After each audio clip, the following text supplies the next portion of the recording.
For auscultation of the heart, you may choose between two sequences. In the first, start with the diaphragm of the stethoscope and progress from the right second interspace to the left second interspace and down the left sternal border to the apex. Then, with the bell of the stethoscope, listen again at the mitral and tricuspid areas. Starting in the right second interspace helps orient you to the cardiac cycle. In the second sequence, start with the bell and listen first at the mitral and tricuspid areas. Then change to the diaphragm and, starting in the aortic area, listen to all 5 areas from above down. Starting at the mitral area is useful when you've had to turn the patient to find the apical impulse. The first auscultation sequence is shown in this video. What I'm going to do now is listen to your heart in the various areas of your chest. Now adjust your stethoscope so that you'll be listening through the diaphragm.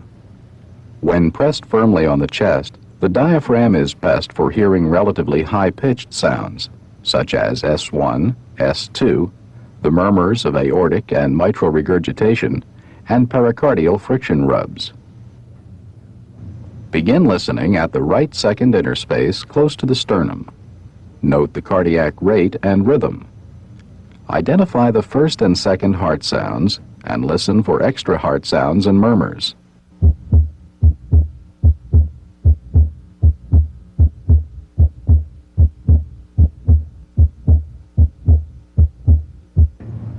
Please breathe deeper than normal. Then listen at the left second interspace.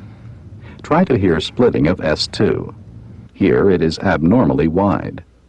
It comes and goes with respiration.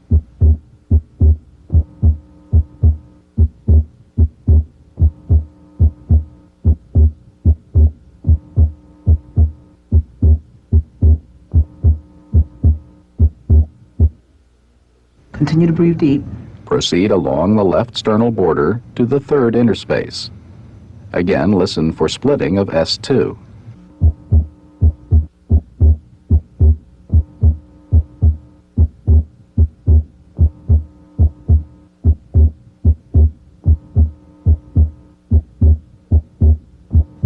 Continue to the fourth interspace.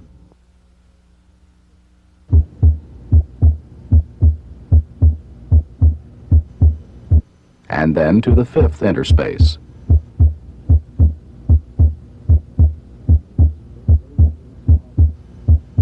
Finally, listen at the apex.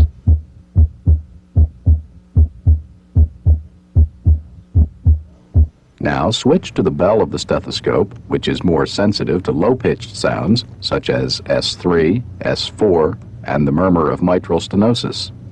Listen at the apex again.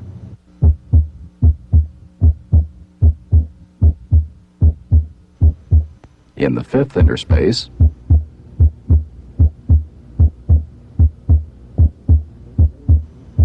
and in the fourth interspace.